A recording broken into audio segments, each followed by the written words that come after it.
Welcome back, Troglodytes, to another edition of the Trogly's Guitar Show.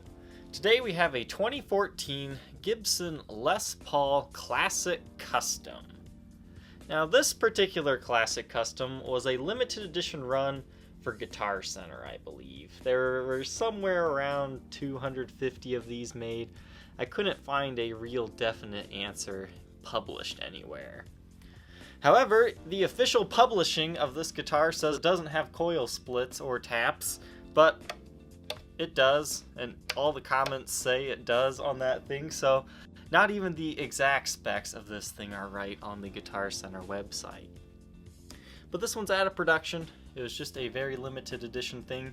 This was kind of in a time where the Classic Custom and the Custom Classic lines were doing really well. This was kind of born during the time where the Les Paul Custom Lite was reintroduced. That one has about half the body width to it, so it's kind of like an SG in thickness, but still the Les Paul shape. Those things were very popular. So basically, Guitar Center wanted to custom order something that would be similar, but have the full body of a Les Paul Custom, and this is kind of what they made. It's pretty much a blend between a Les Paul Classic or a Standard and a Custom. Now what makes this particular model unique and interesting is it has the flower pot inlay on the headstock instead of like the custom emblem or the crown. This right here is kind of what makes this guitar collectible and desirable to some people. This is the same emblem that is on the old Byrdlands. So it kind of gives you something that you can't find on all Les Pauls, but gives it to you in kind of a custom vibed guitar. It has your 7-ply binding around just the top. The back does not have anything, so it's kind of like a standard. So the guitar kind of plays like a standard from the back, but you kind of have the extra fancy blinginess of the top. You also have the fancy custom binding around the headstock.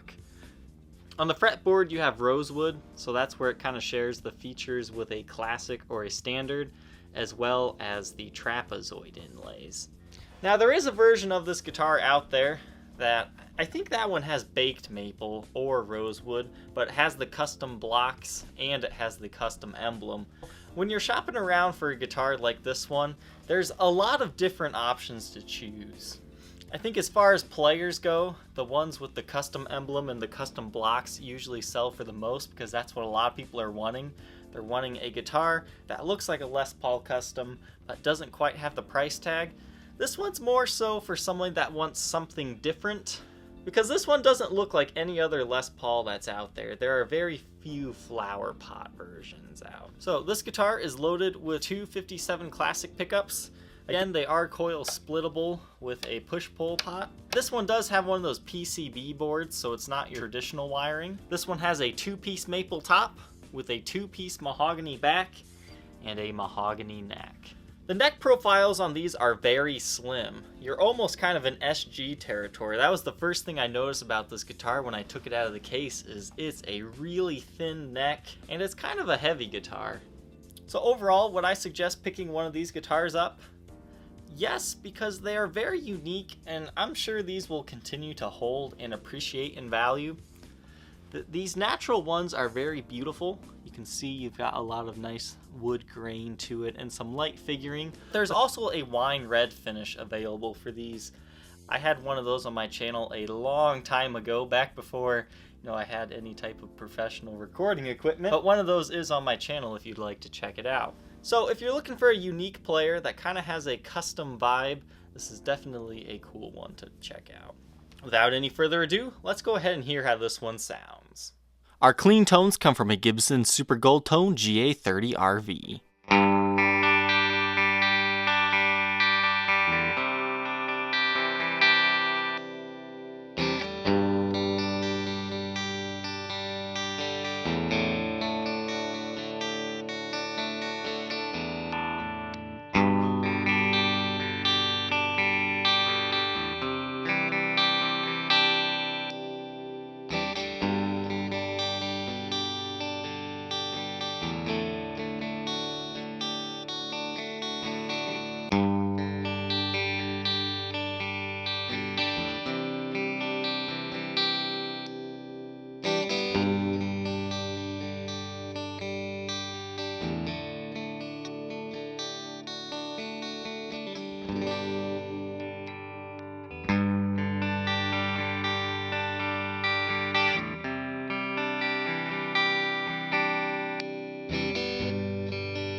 Our dirty tones come from a Marshall JMP 1C.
Now that we know how this guitar sounds, let's go ahead and take a look at its condition. If you're not interested in an overview of this guitar, that is the rest of this video, but feel free to check out all the other guitars I've done reviews and demos on my channel. Okay, so this one's actually in really good shape, so we don't have a lot to go over here. This one was sold to me as mint condition, all original, and heaven forbid, we finally got one that at least closely matches that. Obviously you have a little bit of string change wear and some light scuffs, but this thing is fairly clean. Nothing too major on the headstock here. Now the seller did say it's all original. However, I think the nut might have been changed. I don't know, I just don't feel any lacquer over it like you usually do. So I am going to say the nut might have been changed. Now the fretboard, once again, is rosewood with trapezoid inlays, kind of like a standard or a classic. The frets show very minor, if any, wear, and I just conditioned this fretboard. Something about, you know, the 2014 era of Gibsons, you know, any year around there, the fretboard's always really, really dry. So I gave this one a couple treatments to get it back up to par. The body of this one really is gorgeous. That was like the first thing I noticed about this guitar, was just how breathtaking this natural finish is. The second thing, I guess, was how slim the neck is. You can see you've got a little bit of flame to it, but not a lot, but a lot of wood grain, and that's kind of what sells the natural finish here. So you've got some light play wear. I'm sure we'll find a few light nicks or dings here, but overall, this one's definitely one for either a collector or somebody who just wants to, you know, start fresh with a guitar, put all their own dings on it. Again, stock 57 classic pickups with quick connect PCB system in here. That means if you want to try different pickups, all you gotta do is unhook them and then plug them back in. There is no soldering for this one. This one still does have the plastic on the pickguard. You could take that off and all those little scratches would disappear. But overall, just a little bit of wear on the chrome hardware and a few light scratches just from general light playing. Back of the headstock here, we've got serial number 1184-40-330, which makes it a 2014 model, as you can see there. And once again, beautiful wood grain on this neck. And again, there's not a lot condition-wise to go over on this guitar, even when we get it in the light. But again, very slim 60s neck profile. If you don't like a thin neck, don't buy this guitar. You can see you've got a few light dings right there. Back of the guitar is a nice two-piece body. You can see the center seam right there. It's not quite as apparent in person. I kind of had to look for it myself. But as you can see, there's like no buckle worming or marks like that. I mean, there's a few stray marks. It's not 100% mint condition, because I don't say anything's ever mint. There's always something wrong, but it's definitely very clean. Take a look around the sides as well. See, there's a lot of figuring to the wood. I like that. Now down here, that kind of looks like a stand rash, but we'll have to look at it under black light, but I think that's actually in the wood. You have your large Gibson strap buttons there. Don't have much to go over in the blacklight test since this is a new guitar, but you can see how this stark white binding really glows a really cool hue. Now this guitar must have been in the sun a little bit because it does glow, which is nice, but no major nicks or dings on the top or touch-ups. Back of the guitar doesn't glow quite as much, but that's kind of to be expected. I don't see any finish wear on this one at all. Back is also looking good. Looking at it under blacklight, I think that's in the wood, but it is there, and that's probably the only blemish. So overall, it definitely passes the blacklight test.